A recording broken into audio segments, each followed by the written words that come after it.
right, we're coming to our portage area. Just gonna go off what my scouting reports say. All right, Irish fans, we're out here walking at Lebanon Hills.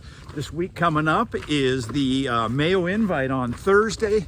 We're looking forward to that. And Coach, what do you think of, well, why don't you give me some history of the Mayo Invite first? Well, first of all, Mayo Invite goes way back, started in 1970, I believe, by Rich Halverson. Was he the head coach? He was the head coach, Hall of Famer. It's always Hall of Fame? Yeah. Okay. It's always been at Eastwood Golf Course. Which is where we currently run. That's where we run. Now, the course is different. It's changed because Eastwood, a few years back, probably about 15 years ago, maybe 16, they traded with a housing development. Okay. So the famed Kill Hill, for example, is now part of a...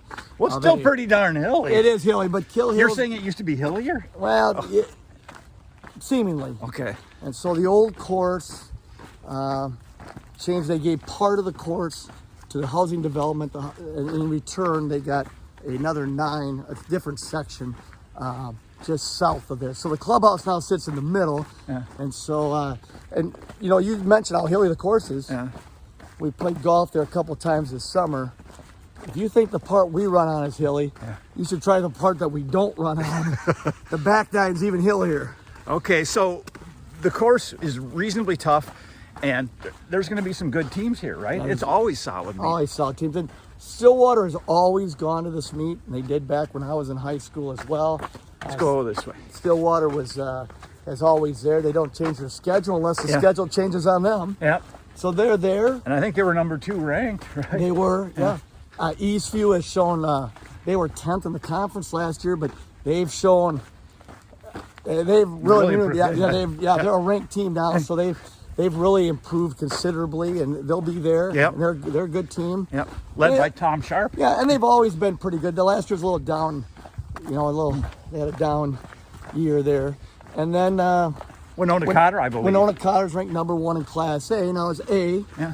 But Cotter, the coaches in Southeast Minnesota will tell you their geographical area is a little large. Okay. Yeah, they're combined with Hope Lutheran, so they got a new kid in this year that was in, he was in the Hope system at Lewiston. It's in Lewiston, so. Or he was in Lewiston. So, and regardless, they've got some guys up on Alaska. On Alaska is fun there because Darren Shepardson, I competed against him in high school. He ran at Winona, all-state athlete for the Windhawks. Yeah. And speaking of, his alma mater will be there. Winona is now, solid again. So, I suppose losing Manny Putz might hurt them. It would hurt Alaska, yes. Okay. Anytime you lose a guy that runs just a shade over 4 minutes for the mile in high school, hurts a little bit. Yeah. Now, why don't you go through the Mayo Invite? Still a really tough meet, but it used to be kind of almost like a GRIAC level competition. Some of the elite Section 1 used to be kind of the section in cross country. They were, right? And that was back when it was the regionals. Yep. And you're exactly right. And I'll just tell you, historically, that was the place to go. And I just think Burnsville during their heydays when Dave Griffith coached state champ 4 years in a row. 4 years in a row, they would always be there. Stillwater, as I mentioned. Good friend of mine, Tim Conley, was on that Burnsville team. He was on that. Lacrosse Central was pretty good. They would be there. Lacrosse Aquinas, actually. Charlie Mahler, kind of a friend of ours. Yeah, friend of the program. Friend of the program was there. Wayzata used to always go there. In fact, that was back in the day when Wayzata was a smaller town. They would struggle to get in the top 10 of the meet. Yeah, it's still a solid meet, but it was... And Rochester lured when Myron Glass was running the operation back in their heyday. Before they...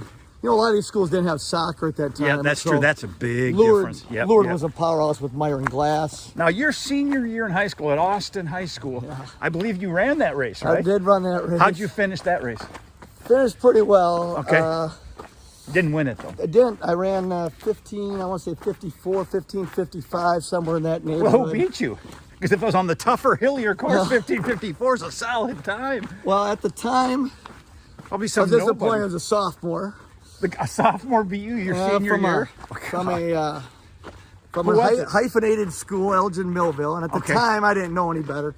But it ended up being Donovan Bergstrom. Who ended up being Wisconsin. He ended up being an NCAA champion at Wisconsin steeplechase. So if you had known then, you might have felt better. Right. We had that year, A rare occurrence. 4 guys were under 16 in that course. Wow. John Sunby, the outstanding, he was an outstanding defenseman on their state tournament team from Burnsville in ice hockey.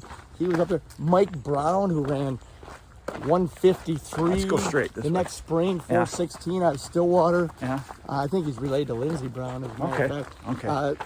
All 4 of us were under 16. It's a pretty strong field back then. But then I look back in the years before. You had the Gacky brothers from Lourdes. Yeah. I think they had the course record, one of them at like 15:38. And then this is for the old timers, of course. He went on and at St. John's and was an All-American in steeplechase in not only Division III, Division I. Wow. Because back then in collegiate track and field, if you qualified, you had the time, no matter what division you were, you could run Division I. Okay, enough with the history lesson from the history professor here, but it is great. Let's talk about the individuals in contention for the Mayo Invite. Well, defending champion Eric Semling. Yeah. And he's won a he Age won group monster. He's been running this for 2 or 3 years. Yeah, Manny Putz didn't compete last year, according to the schedule. Yeah. So they didn't go head to head. And he's run earlier this year. He ran at St. Olaf Invitational. That was a top heavy meet individually. Yep. You know, Sean Freeze of Minnetonka set a course record, St. Olaf. Yeah. What was he, like 14:56? Top 10 in the country Yeah. right now. Now, Ranked, Semling whatever wasn't that. means. I think he was maybe 15:40, 41, Yep. 42, somewhere in there. But I know he went out with him. Yeah. And then, and Cotter's got a few other top end individuals Yeah. for that. So that's really where that conversation probably starts and ends here at Mayo Invitational. Okay, let's talk about our guys. We're not going to get into all the details, but maybe just some people we've seen at practice this week that have really kind of made a difference and helped us. 3 guys have really stuck out this week. Okay. Okay, we're going to start with Roland McLeod. He was kind of leading. Second year in the program, Yeah, right? he was kind Or of is it third? Third, yeah. He was kind of leading the charge. Kind of our JV group yesterday. Yeah, He was leading that threshold He run. really was. And Pushing he's hard. been working hard out here. He's out today on the long runs, working hard. Former AP Calc BC student of mine as a high school junior. Yeah. That's pretty incredible. Great kid, great part of the program. Pretty good. He works hard every Yeah. day. Probably will never be a varsity guy, but really has made a difference on the practice field. Well, you never know. Never know. Yeah, you're right. The way he looked on this And really, week, he's to gotten be better. honest, he's more of an 800 guy. Yeah, so yeah. This is a cross country Yeah, I kind of get it. necessary evil. Yep. And then the second guy who was kind of stuck out is Hunter Fresky. He's a ninth grader. He's really tried to Yeah, get in there and stay up with some of the high. Yeah, and those of you that follow like Youth Hockey Hub, Hunter's ice hockey player, has been interviewed a number of times on that, but he's really shown signs. He's really progressed. Yep. Then a third guy who's really kind of stuck out this week is Eddie McBreen. Yeah. And Eddie is just, his improvement just continues, leaps and bounds. And that's really one of the cores of our program. Keep working with our middle guys. Keep trying to push them to get better. You never know when somebody like that's going to come through. And even if they don't, this is something they can do the rest of their lives and go into college and compete. And so we look. Well, speaking of colleges, your old squad last night. Yeah, the Jacks. South Dakota State put up 15 points at the Augie Twilight meet. They Yeah. looked pretty good, but just a solid program. A lot of local guys in the 5-state region, and then throw in a guy here and there from Wyoming. Yeah. You know. Did you talk to my close personal friend, Rod DeHaven? I did not see him last night, but it's He's dark. the coach of the team. It's dark at the Augie Twilight. Oh yeah, that is a cool meet. It'd be kind of fun to maybe compete there some year. Well, and if you just took guys that were Irish Invite alums, they would have scored a pretty good team last night. They would have been up there. Yeah. Oh, Irish Invite alums. Irish Invite alums. Okay. So you throw in. Well, they've gone through Kate the Sandvik. crucible. Yeah. You throw Kate Sandvik in from Osseo. You throw in Owen Kalmas from Mounds View. Yep. Will Harder from Rosemount, obviously. Matthew Aguirres from Apple Valley. I mean, you just throw in some of those guys. Yeah. And you've actually got a team. I'm probably missing a few. As well. Yeah. Right now. So yeah, it's great to see that they're off to a good start. Again, it's early in the season. Well, we're looking forward to Mayo, and we'll see you guys soon. Okay, ladies and gentlemen, we're here with Ryan Brum. I believe that's class of 2015. That's correct. Wow. Okay, so it's been 10 years. Can you kind of tell us what you've been up to? Yeah, I went to the Coast Guard Academy out in Connecticut for college, ran cross country and outdoor track there. After that, I've lived in still working in the Coast Guard. Lived in Oregon, California, Florida, and the Kingdom of Bahrain out in the Middle East. Wow. And what's on tap for the future here?